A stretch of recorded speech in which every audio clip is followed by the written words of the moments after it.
E nós vamos continuar na nossa caminhada no livro de Daniel, no capítulo 4. E vamos fazer simplesmente uma recapitulação. O primeiro capítulo de Daniel, o povo de Israel é tirado da terra prometida, ele é levado de Jerusalém para a Babilônia. Lá começa o teste daqueles 4 jovens, Daniel, Misael, Ananias, Azarias, e eles são levados para uma universidade babilônica, para que eles façam a cabeça deles, mas eles se puseram firmes, postaram-se diante daquele cardápio, e foi o seu primeiro teste. Depois nós tivemos o capítulo 2, o rei Nabucodonosor tendo um sonho bastante complexo, e ele não conta o seu sonho aos magos, aos caldeus, aos intérpretes. Ele quer que eles contem o sonho que ele teve. Então nós tivemos todo aquele processo. E Daniel, inspirado por Deus, quando ele se reúne com seus amigos e oram, e o Senhor lhes revela, e dá a ele que aquela era uma estátua que representava o andar da história, o caminho da história, da cabeça de ouro até os pés de ferro e barro.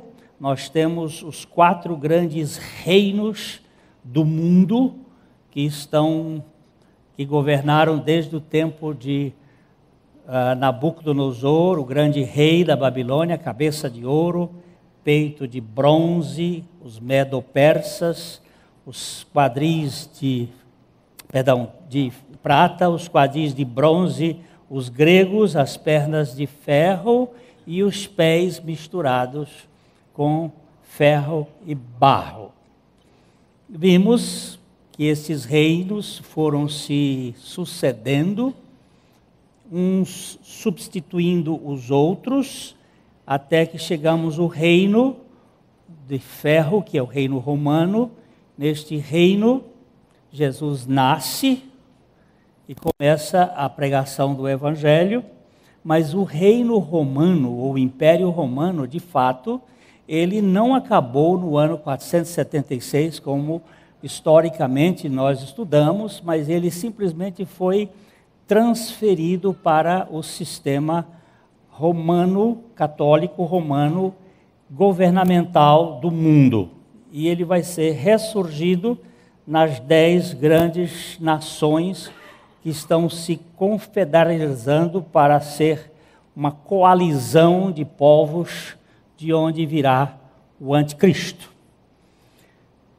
Este é o capítulo 2, que vai falando destes fatos ligados à história e à filosofia da história do universo. No capítulo 3, nós tivemos o rei Nabucodonosor construindo uma estátua de ouro, porque ele não queria admitir que o seu governo fosse passar. Então ele fez uma estátua de 27 metros de ouro, toda ela possivelmente de ouro maciço, alguns acham que podia ser oca, mas de ouro. Colocou no vale de Dura, e lá ele fez um culto que é o princípio do culto ecumênico, que é juntar todos os povos, nações, em torno de uma ideia, que seria a ideia humanista. E no capítulo 4, nós já estamos aí com Daniel com 57 anos de idade, mais ou menos.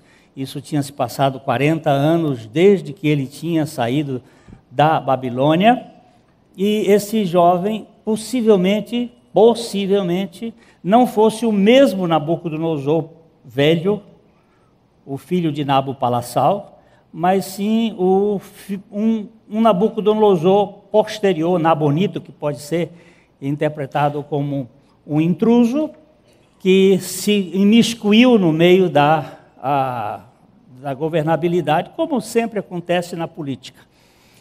E este rei havia reformado a Babilônia, e ela estava no seu esplendor, na sua majestade, na sua maravilha.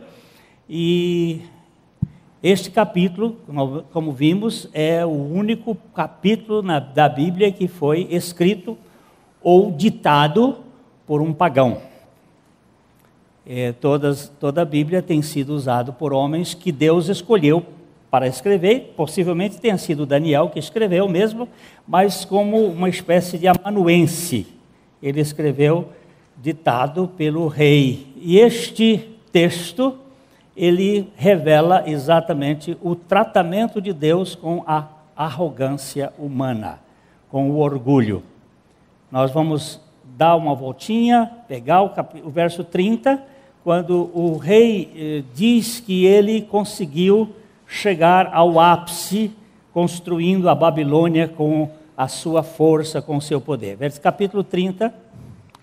Falou o rei e disse: não é esta a grande Babilônia que eu edifiquei para a casa real, com o meu grandioso poder e para a glória da minha majestade? Falava ainda o rei, quando desceu uma voz do céu: a ti se diz, ó rei Nabucodonosor, já passou de ti o reino. Serás expulso de entre os homens, e a tua morada será com os animais do campo, e far-te-ão comer ervas como os bois, e passar-se-ão 7 tempos por cima de ti, até que aprendas que o Altíssimo tem domínio sobre o reino dos homens, e o dá a quem quer. No mesmo instante se cumpriu a palavra sobre Nabucodonosor, e foi expulso de entre os homens, e passou a comer erva com os bois. O seu corpo foi molhado do orvalho do céu, até que lhe cresceram os cabelos como as penas da águia, e as suas unhas como as das aves. Mas ao fim daqueles dias, eu, Nabucodonosor, levantei os olhos ao céu, tornou-me a vir o entendimento, e eu bendisse o Altíssimo, e louvei e glorifiquei ao que vive para sempre, cujo domínio é sempiterno e cujo reino é de geração em geração. Todos os moradores da terra são por ele reputados em nada, e segundo a sua vontade, ele opera com o exército do céu e os moradores da terra.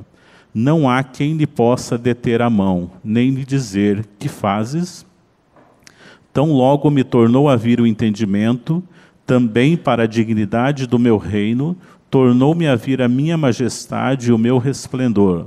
Buscaram-me os meus conselheiros e os meus grandes, fui estabelecido no meu reino, e a mim se me ajuntou extraordinária grandeza.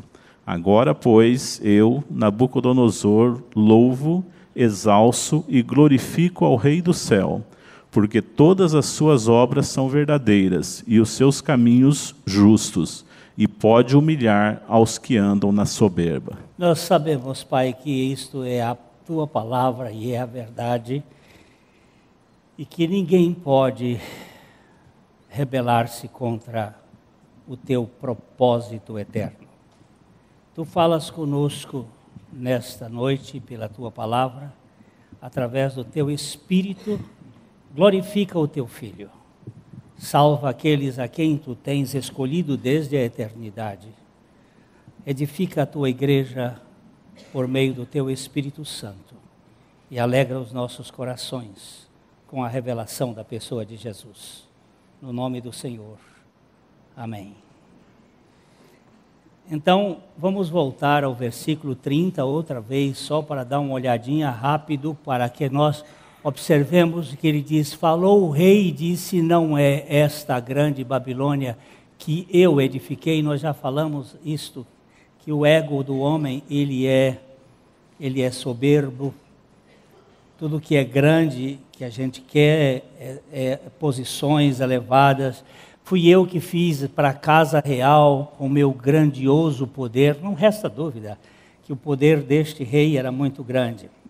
Mas o versículo 31 diz que ele falava ainda quando desceu do céu uma voz.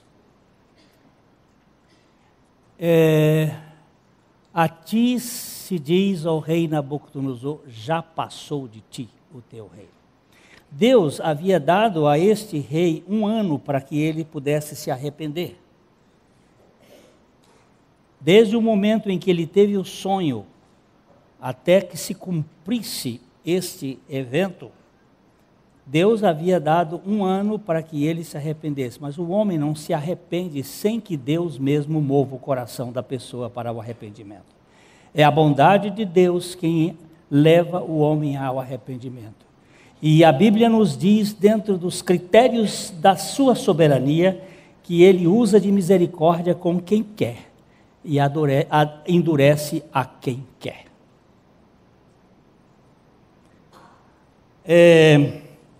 Segundo o versículo 32 diz, serás expulso de entre os homens, a tua morada será com os animais do campo, e far-te-ão comer ervas como os bois, e passar-se-ão 7 tempos por cima de ti, até que, nós vimos isto aqui, aprendas sofrimento, quebrantamento, escola de Deus muito preciosa para demover a arrogância do ser humano. Muitas vezes nós temos que passar no torniquete. Torniquete é aquilo que se usa no beiço do burro ou do jegue, para poder quebrantar. Nós somos tão resistentes e duros, que às vezes Deus, na sua infinita misericórdia, faz-nos passar pelos vales das tribulações deste mundo. Elas são escolas de quebrantamento, para aqueles a quem o Senhor quer tratar de modo bem efetivo. No verso seguinte, ele mostra que no mesmo instante se cumpriram as palavras, ele foi expulso, passou a comer erva, como os bois. Nós falamos aqui do cardápio de Nabucodonosor, comendo braquiária, comendo midícula, comendo decumbis, comendo capim. Você imagina um rei acostumado às opíparas da culinária babilônica, aquelas comidas mais deleitosas, aqueles pratos feitos com banha de porco, e agora ele tem que comer capim seco. E durante esse período o seu corpo ficou, os seus pelos cresceram como as penas, e em frente, verso seguinte, mas ao fim daqueles dias, esse é um texto muito lindo, ele está descrevendo, Nabucodonosor, não foi outro, levantei os olhos aos céus. Aqui eu gosto desse texto, porque esse para mim é o texto, um texto muito lindo. Jesus disse, não atire pérolas a porcos. Você sabe que porco não olha para cima. E pérolas têm que ficar numa posição mais elevada, por isso que ela fica no pescoço das mulheres. Você não abaixa a cabeça, você só fica caçando o milho, a comida do pão nosso pão do dia, da comida daqui, não o pão nosso que vem do céu, você está fadado a ser um animal. Se você só se preocupa por esta vida, nós somos os mais desgraçados de todos os homens. Se a sua vida, se o seu investimento é para patrimônios que vão ser queimados aqui, você e eu somos desgraçados. É assim que a Bíblia descreve. Se a nossa esperança se resume a essa existência, nós somos miseráveis, os mais miseráveis. Levantou a cabeça para o céu, olhou para cima, e aí tornou a vir o entendimento, e eu bendisse o Altíssimo. Esse é o nome que eu disse que é o nome forte do livro de Daniel, é o El Elyon, é aquele que governa o universo. É o Deus que tem todas as coisas debaixo das suas mãos. Tanto os meteoros, tanto as estrelas, tanto as constelações, como o fio de cabelo. O Deus do macro e do micro. E levantei e glorifiquei o que vive para sempre, cujo domínio é sempre eterno. E o verso 35, que é o que nós estamos, todos os moradores da terra são por ele reputados em nada. E segundo a sua vontade, ele opera com o exército dos céus e com os moradores da terra. Ele opera com os moradores da terra.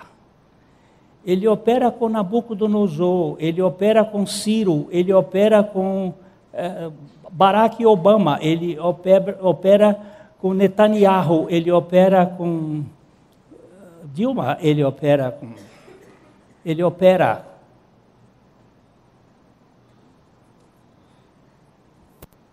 Você não está fora do script de Deus, coisa nenhuma. Os moradores da terra, não há quem lhe possa deter a mão, nem lhe dizer: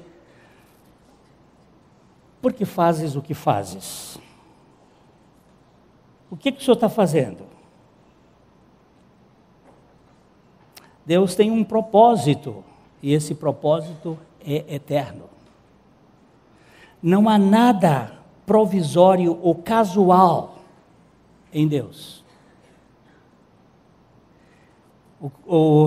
A Confissão de Westminster, que de 1647, quando aqueles homens de Deus se reuniram para pensar a palavra de Deus de um modo mais adequado, eles disseram: desde toda a eternidade, Deus, pelo seu muito sábio e santo conselho de sua própria vontade, ordenou livre e inalteravelmente tudo quanto acontece.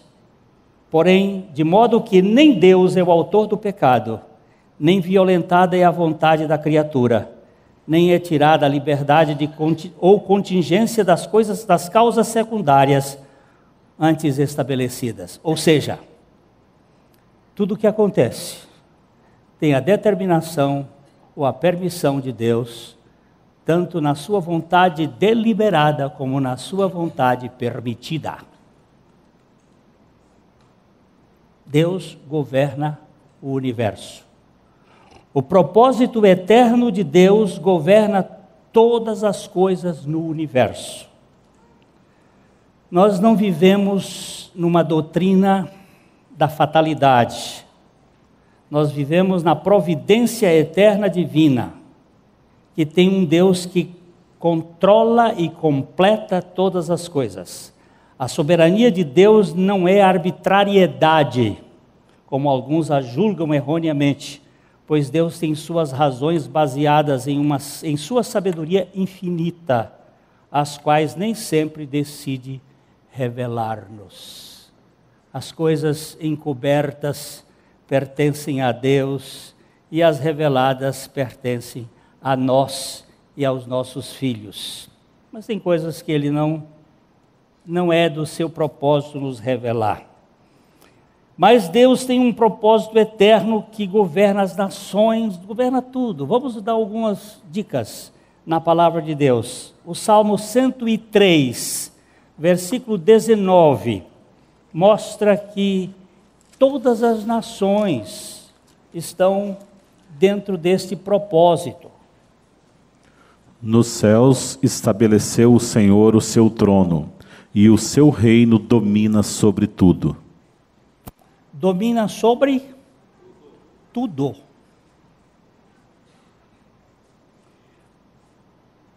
Tanto o mundo físico, como os governos do mundo, como todas as coisas que acontecem, estão debaixo do soberano propósito de Deus para com a humanidade.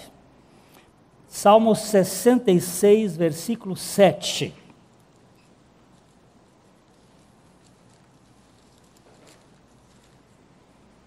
Ele, em seu poder, governa eternamente. Os seus olhos vigiam as nações, não se exaltem os rebeldes. Ele, em seu poder, governa eternamente. Isso aconteceu por acidente. Não existe acidente. Não existe fatalidade. Não existe maktub. Está escrito no sentido de que há um determinismo fatalista acontecendo. Não há sorte nem acaso. Há um Deus que governa o universo.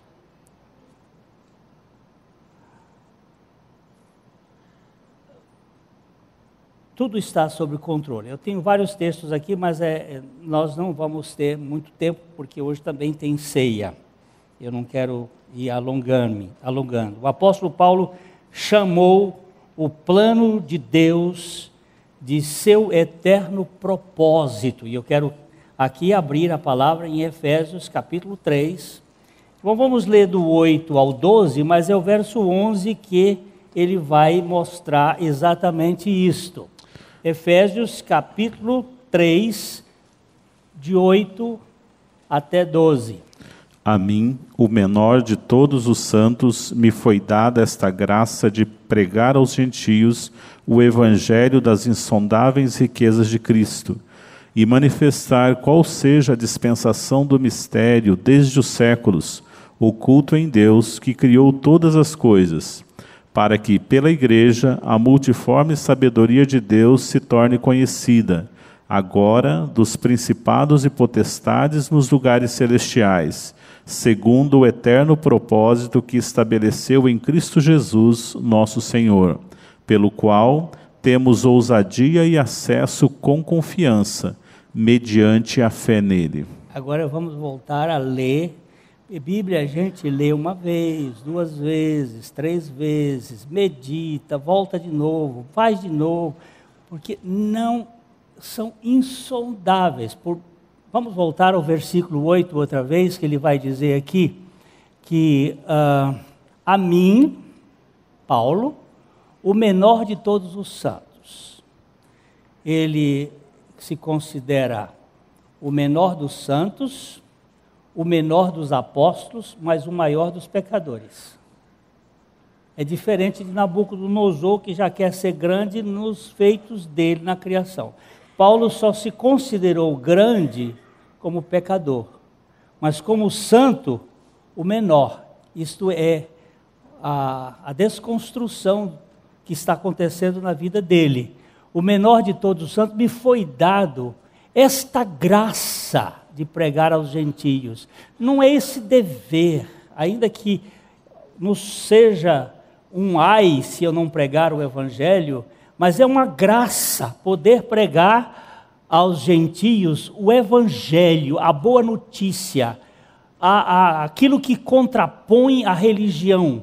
Nós vimos hoje na agenda, o Bernardo estava fazendo uma exposição do que as religiões do mundo têm dito: faça e você vai receber de Deus, comece que Deus acaba, faça a tua parte que Ele vai te ajudar. Estas são coisas que a religião sempre propõe para nós. O Evangelho não. O Evangelho é feito, está concluído. Jesus já fez tudo. é para você entrar no descanso, é você sentar à mesa do banquete, porque tudo está preparado. Então, a graça de pregar o evangelho, que é diferente de religião, das insondáveis riquezas de Cristo. Tente você arrancar o que está em Cristo, você vai passar a eternidade nutrindo-se das riquezas insondáveis de Cristo. No verso 9 ele diz, e manifestar qual seja a dispensação do mistério, que mistério é aquilo que ainda não foi revelado, do mistério desde os séculos ocultos em Deus que criou todas as coisas. Desde a eternidade eles estavam ocultos, mas foi manifestada a dispensação do mistério ocultos para que pela igreja. Eu recebi hoje uma piadinha de um pastor engraçadinho, que sempre conta piadas engraçadinhas a respeito do casamento. Ele faz uns deboches sobre casamento. E então, nessa piadinha, ele diz assim, que o pai disse, você agora vai à terra. E ele diz, tá bom, eu vou. Mas eu vou ser cuspido, vão botar coroa na minha cabeça, eles vão me bater, eles vão me crucificar, mas casar eu não caso. Piadinha suja. Primeiro porque o casamento é uma instituição divina. Foi Deus quem a estabeleceu, não foram homens. Segundo, porque Jesus veio para buscar uma noiva. Por favor, não brinque com essas coisas. Isso faz parte dessa cultura sórdida de querer fazer das coisas de Deus formas de deboche. Ele veio buscar uma noiva. É para um casamento que ele veio aqui. Por favor. Não me venha com essas histórias de fazer ridículo com uma coisa que é de Deus. Casamento é coisa santa. O matrimônio é lugar santo. É Deus que estabeleceu isto. Não é para fazer piada, não. Para que pela igreja? A igreja faz parte da noiva do Senhor. Ela não é a noiva, mas ela faz parte da noiva. Porque a noiva é a nova Jerusalém, como diz o capítulo 21 de Apocalipse. Composto por todos os salvos das 5 eras da redenção de Deus para o mundo, desde os diluvianos, os pré-diluvianos, desde os patriarcas até Jesus, de Jesus até o arrebatamento, do período do arrebatamento e também do milênio. Deus vai salvar gente, Deus veio buscar gente, e os dele ele vai salvar, não tenha dúvida, e formará pela igreja a multiforme sabedoria de Deus, que se tornou conhecida agora. Olha, você sabia que os principados e as potestades nos lugares celestiais não sabiam disso? Nem os demônios, nem os anjos, só a Trindade sabia do plano, do propósito, do eterno propósito de Deus. Eles não sabiam. E você e eu somos instrumentos da revelação desse propósito eterno de Deus. E quando ele diz aqui, segundo o seu eterno propósito, que estabeleceu em Cristo Jesus, nosso Senhor. Ele fez convergir em Cristo todas as coisas para que por meio de Cristo nós ganhássemos a dimensão de sermos semelhantes a Ele.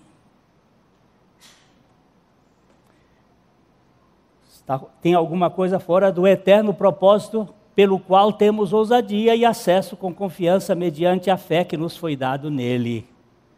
Vamos voltar para o verso 11, só um tiquinho. No verso 11, segundo o eterno propósito.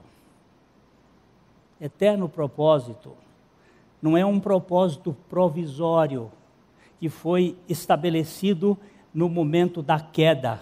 A queda já fazia parte do propósito de Deus. Já estava incluída, porque o filho, o cordeiro, foi imolado antes da fundação do mundo. O pastor Ariovaldo Ramos, que esteve aqui na nossa igreja um dia, ele falou que antes de Deus dizer haja luz, ele disse haja cruz. Antes da criação do mundo, já estava a redenção prevista, providenciada e programada pelo eterno propósito de Deus. Então, queridos, nós temos que entender que o propósito de Deus inclui vários acontecimentos. Entretanto, nada surge de modo casual ou emergencial. Deus tem todas as coisas estabelecidas segundo a sua vontade.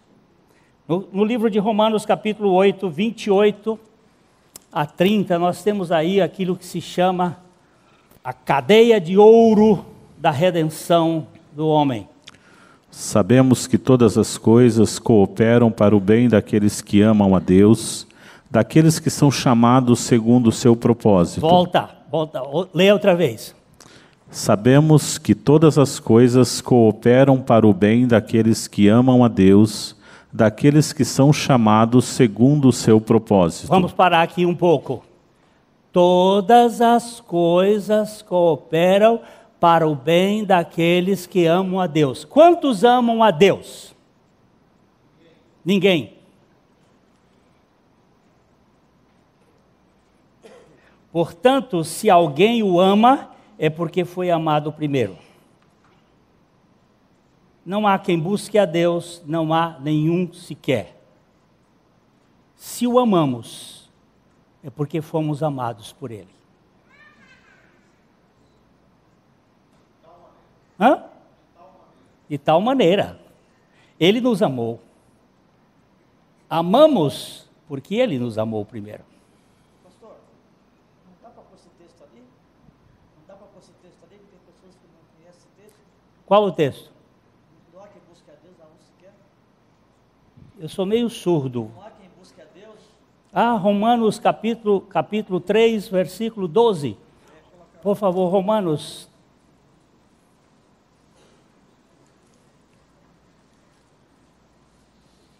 Todos se extraviaram, a uma se fizeram inúteis, não há que faça o bem, não há nenhum sequer. Continua. Vamos para trás um pouquinho, começa com 9, o 9. Que se conclui, temos nós qualquer vantagem? Quer dizer, os judeus? Não, de forma nenhuma, pois já temos demonstrado que todos, tanto judeus como gregos, estão debaixo do pecado. Versículo 10. Como está escrito, não há justo nenhum sequer, não há quem entenda, não há quem busque a Deus. Todos se extraviaram, a uma se fizeram inúteis, não há quem faça o bem, não há nenhum sequer. Satisfaz com esse ou quer outro? Salmo 13, Salmo 53, estão falando essas mesmas coisas. Salmo 14 e Salmo 52. Estão dizendo a mesma coisa, ninguém busca a Deus. Se você e eu estamos buscando, é porque Ele se tornou perto. Buscai ao Senhor enquanto estiver perto, quando Ele veio para perto. Quando Ele nos chama, nós vamos. Não há quem busque a Deus, nenhum sequer. Você diz assim, isso não é verdade. Isso é verdade. Mentiroso é você. Os seus sentimentos são falsos e não são verdadeiros. A palavra de Deus é a verdade. Ok? Ficou satisfeito? Matou a cobra, mostrou o pau. E mostra a cobra também morta. Então vamos para Romanos 8, 28. Sabemos que todas as coisas cooperam para o bem daqueles que amam a Deus. Nós só o amamos porque Ele nos amou primeiro. Daqueles que são chamados segundo o seu propósito. O propósito dele é eterno. não é um propósito provisório, foi um propósito da eternidade. Versículo 29. Porquanto aos que de antemão conheceu, também os predestinou para serem conformes à imagem do seu Filho, a fim de que ele seja o primogênito entre muitos irmãos. Presta atenção, volta aqui, meu amado.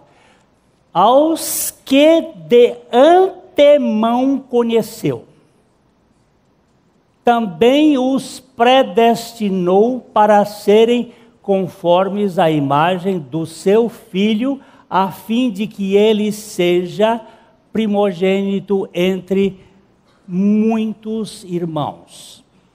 Depois vocês, quando tiverem tempo e não forem preconceituosos, leiam a Bíblia, os muitos e os todos da Bíblia.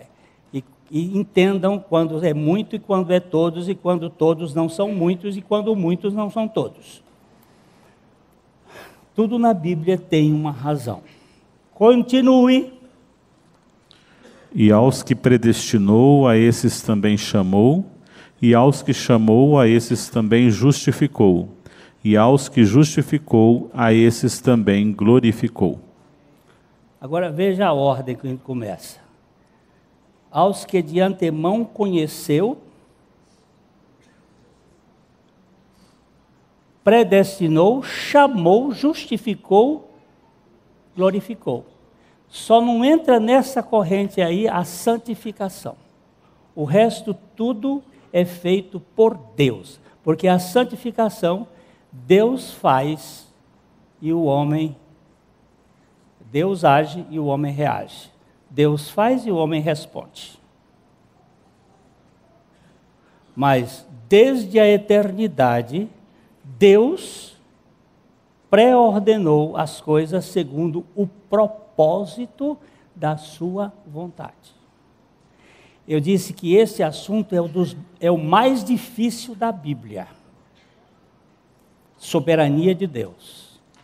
E muita gente prefere achar que o homem é soberano para decidir sobre a escolha de Deus. Porque ou Deus é soberano ou o homem é soberano.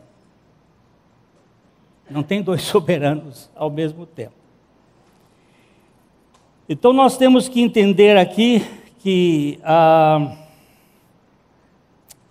nossa salvação é um milagre da graça de Deus.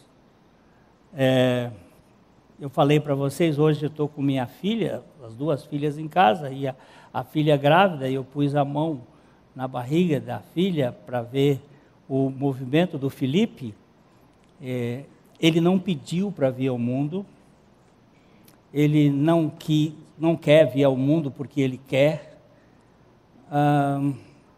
A minha filha e meu genro trabalharam bastante para gerar esse filho, não conseguiram, tiveram que chamar um médico para ajudar.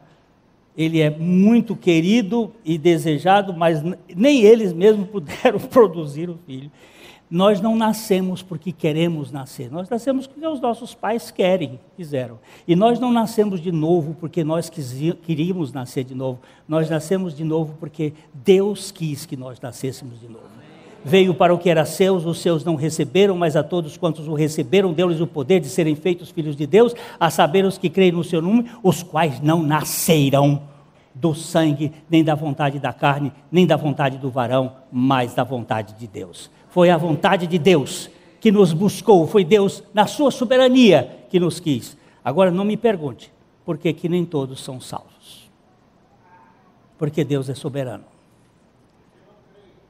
E por que não creem se a fé é um dom de Deus? Esse é o problema.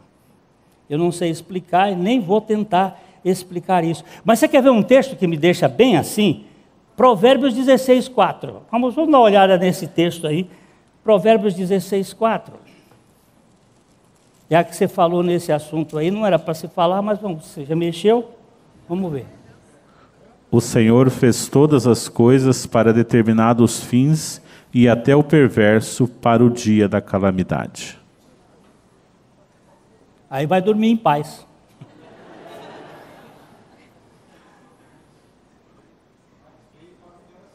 Veio para o que era seu. O povo dele não quis, mas todos quantos o receberam. Hoje nós vimos pela manhã que ele disse que ele veio buscar as suas ovelhas, e que aqueles de Israel que não ouviram a sua voz não eram das suas ovelhas.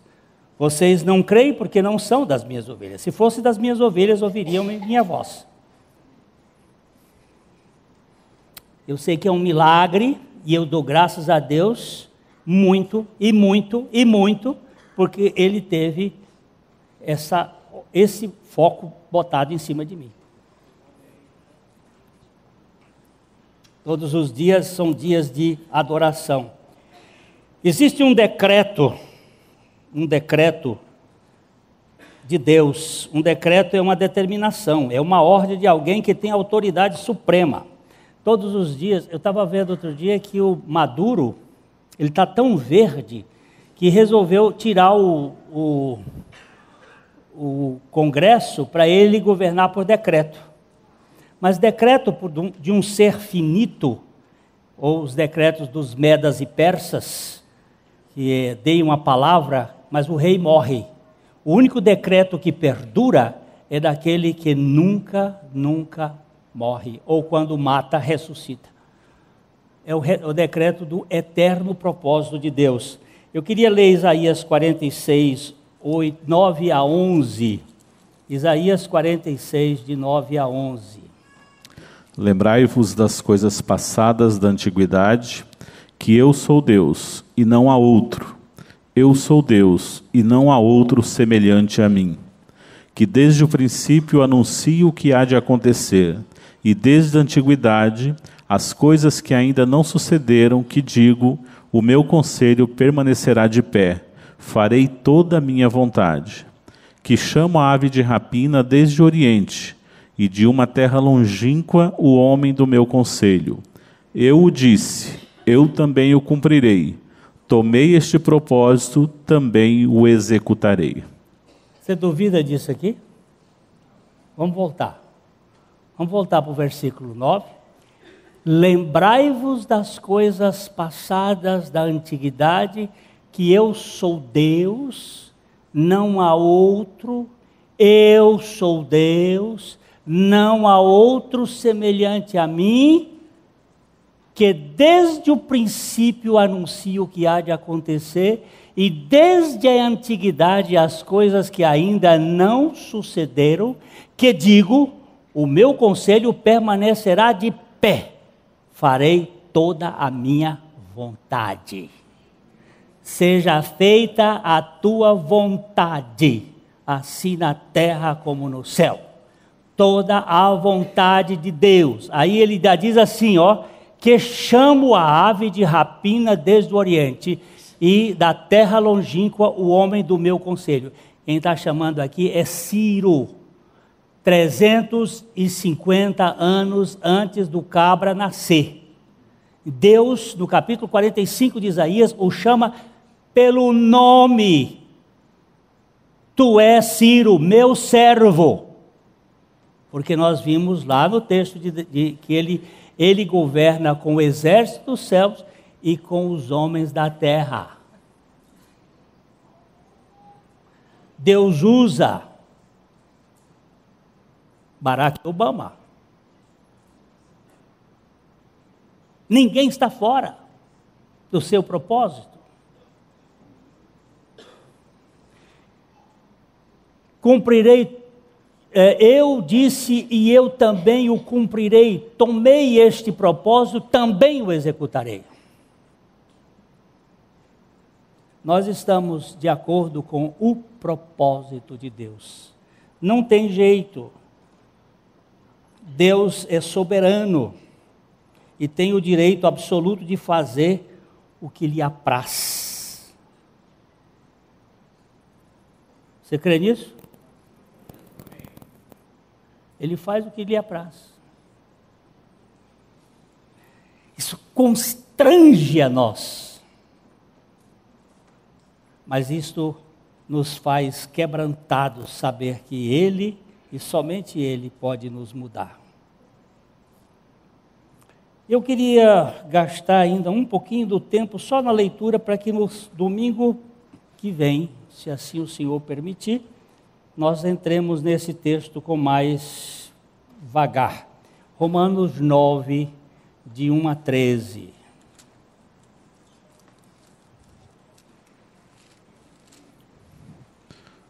Digo a verdade em Cristo, não minto, testemunhando comigo no Espírito Santo, a minha própria consciência.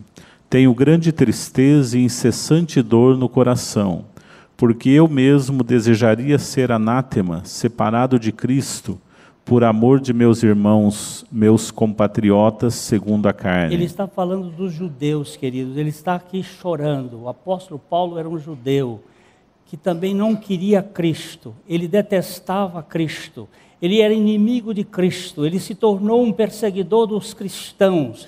Mas um dia Jesus Cristo encontrou o apóstolo Paulo no caminho de Damasco e o converteu a ele mesmo.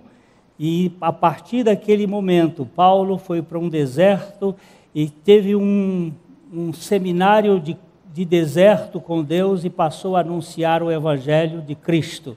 E ele está aqui chorando pelo povo judeu que não queria Cristo. E ele dizendo que ele gostaria de ser considerado uma maldição, maldito, anátema, por causa do evangelho, para que os seus irmãos pudessem crer. Versículo 4. São israelitas, pertence-lhes a adoração e também a glória. Adoção. Pertence-lhes a adoção e também a glória, as alianças, a legislação, o culto e as promessas. Deles são os patriarcas e também deles descende o Cristo, segundo a carne, o qual é sobre todos. Deus bendito para todos sempre. Amém. Ele disse, eles são, do povo judeu está a adoção, está a glória, estão os patriarcas, até o Cristo descende deles. Eles são a família que Deus elegeu, mas veja bem, porque, peraí, volta aqui. Deles os patriarcas, os descendentes de Cristo segundo a carne, bendito, sim, pode passar para frente. E não pensemos que a palavra de Deus haja falhado, porque nem todos os de Israel são de fato israelitas. Nem por serem descendentes de Abraão são todos seus filhos, mas em Isaque será chamada a tua descendência. Nós vamos ter que parar depois nesse ponto aqui, porque apesar de Abraão ter tido 8 filhos, um filho da escrava, um filho da legítima e 6 filhos da Quetura, nenhum deles recebe a contabilidade de serem os herdeiros da promessa de Deus, porque só em Isaque, e só um em Isaque, preste bem atenção, de Abraão Deus selecionou Isaque, que é o filho da impotência. Nós vamos gastar um tempo nisso. De Isaque Deus selecionou Jacó, que é exatamente o pulha. De Jacó, Deus selecionou Judá, que também não é flor que se cheira. De Judá, Deus selecionou Jessé. De Jessé, Deus selecionou Davi, outra coisa. De Davi, Deus selecionou Cristo. E de Cristo, em Cristo, Deus nos incluiu nele, para que nós fôssemos mortos com ele, ressuscitados com ele, para ganharmos o DNA de Cristo em nosso modo de ser. Isso é o propósito de Deus, aquele propósito eterno em Cristo, de fazer convergir nele. Aí, andando um pouquinho mais... Isto é, estes filhos de Deus não são propriamente os da carne, mas devem ser considerados como descendência os filhos da promessa. Carne e promessa são as duas palavras que vão tornar-se separadas aqui como dois vetores. Os filhos da carne, Deus não tem nada a ver com isso. Ele tem a ver com os filhos da promessa. Os filhos da promessa são pela fé. Os filhos da carne são pela consanguinidade. Não são estes que Deus escolheu. 9. porque a palavra da promessa é esta: por esse tempo virei e Sara terá um filho. E não ela somente, mas também Rebeca, ao conceber de um só, Isaque, nosso pai. E ainda não eram os gêmeos nascidos, nem tinham praticado o bem ou o mal, para que o propósito de Deus quanto à eleição prevalecesse, não por obras, mas por aquele que chama.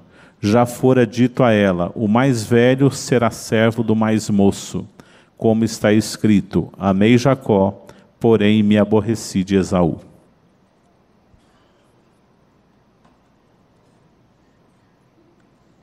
O senhor é injusto! Não, eu sou gracioso. Deus não tinha obrigação de salvar ninguém, não tem obrigação de escolher ninguém. É a sua graça. Nós todos aqui tínhamos carimbo marcado para ir para o inferno. O inferno era o nosso caminho.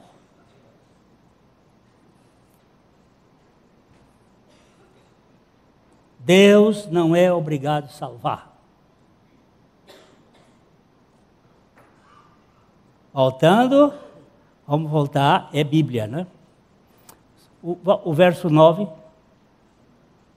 Porque a palavra da promessa é esta: por esse tempo virei e Sara terá um filho.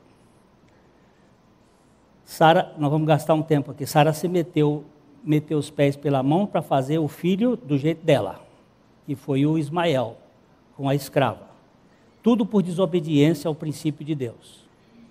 Quando a gente faz do jeito que a gente quer, vai dar caca. Mas Deus não tem esse problema, ele não vai se fechar, ele vai fazer o propósito dele acontecer. 13 anos depois, quando ninguém esperava mais nada, ele disse assim: chegou a vez. Sara vai ser a mãe. Eu estava lá em São Paulo, numa casa, e a senhora judia, conversando, e ela disse assim: o filho dela é judeu, casado com uma cristã, e ela disse assim: eu não sei se esses meus netos são meus netos. Eu sei que os filhos das minhas filhas são meus netos.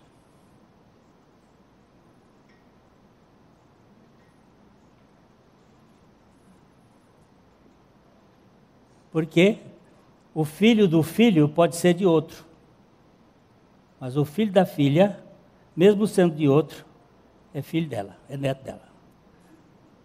Vocês vão entender por que isso tem a ver com a redenção. Tem a ver com a promessa lá de Gênesis capítulo 3, versículo 15, que é da semente da mulher e não da semente do homem. Deus tinha uma promessa, e ele falou Sara. Depois, no verso 10, ele vai falar de Rebeca, que teve 2 filhos, e aí tem uma coisa que você tem que entender. Eu sempre fiquei do lado contra Rebeca, mas essa Rebeca foi fazer aquele acordo lá com Jacó. Essa Rebeca não devia ter feito isto. Oh Deus, Rebeca. E um dia Deus me chamou a atenção, disse assim: meu filho, não fica contra Rebeca. Eu dei o recado para Rebeca. Ela era a única que sabia a minha escolha. Ela sabia que era Jacó que eu escolhi. Ela era a única que sabia disto. Ela não foi bisbilhoteira. Ela simplesmente andou segundo o que eu havia estabelecido para ela. O mais novo será o senhor do mais velho. Ah, Senhor, então desculpa. Eu me meti onde eu não devia me meter. Porque a gente se mete quando você fica achando que Deus... E aí ele diz, olha, conceber de um só, Isaque, nosso pai, e aí o versículo... E ainda não eram os gêmeos nascidos, nem tinham praticado o bem ou mal, para que o propósito... Lembra-se dessa palavra? O eterno propósito de Deus, quanto à escolha, prevalecesse não por obras, mas por aquele que chama. Quem te chamou? Foi Deus?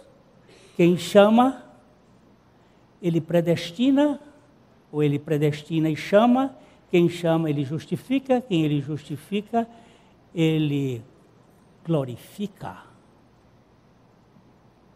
Nós vamos parar aqui hoje e depois a gente continua. Você sabe que Deus não perde nenhum dos seus.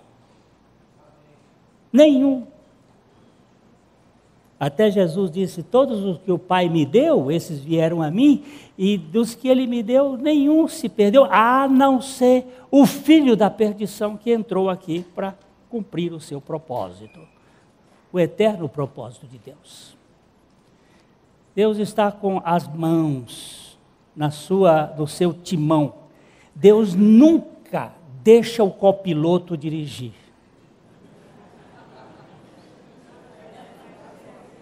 Deus nunca fica sozinho na cabine, preste bem atenção. A cabine de Deus tem 3. Domingo passado nós tivemos aqui um comandante da TAM, e eu fui perguntar para ele, ele disse, nos aviões nós temos normalmente 3 locais. Antigamente viajava o engenheiro de bordo, que também era o que hoje fazem os computadores. Então havia os 2 pilotos, piloto e copiloto, e ainda temos os locais para uma pessoa ficar ali. Não pode, é uma regra inclusive da nossa companhia, quando um dos 2 sai, entrar ou uma aeromoça ou um comissário para ficar junto. Eles não entendem nada, mas tem que ficar junto. A Trindade, o Pai, o Filho e o Espírito Santo, eles não fazem nada sozinhos. Ali tem 3 na cabine governando. No olho que tudo vê, os 666 homens que governam a terra, no olho que tudo vê também tem 3. Eles querem imitar Deus, a Trindade divina. Na lei satânica também tem 3. O anticristo, o falso profeta e a besta. Também são 3. Agora, nós temos a Trindade realizando uma obra em nosso favor e eles não vão errar. O Pai, o Filho e o Espírito Santo não erram porque eles são eternos e são imutáveis e impecáveis, e o único objetivo deles é salvar aqueles a quem Ele, desde a eternidade, estabeleceu para a redenção. Ah, Glenn, como é que eu sei que eu sou um eleito? A sua pergunta já é um sinal de eleição, porque você não perguntaria se você não fosse. Você não teria interesse nenhum por Deus se Deus não tivesse colocado o interesse no seu coração. Isso é tremendo. Isso é tremendo. Mas vamos caminhar na eterna redenção de Deus, no eterno propósito de Deus, no Deus que escolhe, que nos salva pela sua graça, e que ninguém pode resistir à sua vontade. Só para esse finalzinho que hoje a gente está aqui lembrando desse momento da ceia, que é um momento tão especial, Páscoa, lembrar da ceia. Alguém me ligou ontem e disse, olha, hoje cumpriu-se a terceira lua das tetralunas de sangue. Foram as 2 o ano passado, na Páscoa e no Tabernáculo, e as 2 que vão acontecer este ano. Já aconteceu no sábado, e a pessoa disse, e como é que vai ser? Eu disse, eu não sei como é que vai ser, eu só sei que eu sei em quem tenho crido e estou bem certo que é poderoso para guardar o meu depósito até o dia final. Que vai ter coisas bem interessantes, vão. Que vão ter coisas bem interessantes, vão. Sempre aconteceu no povo de Israel essas luas. Mas sabe quem governa isto? É o Cordeiro. É o Cordeiro. Eu não fico preocupado com lua nem com coisa nenhuma. Eu descanso naquele sacrifício que foi feito uma vez para sempre, para que por ele nós entrássemos numa eterna redenção.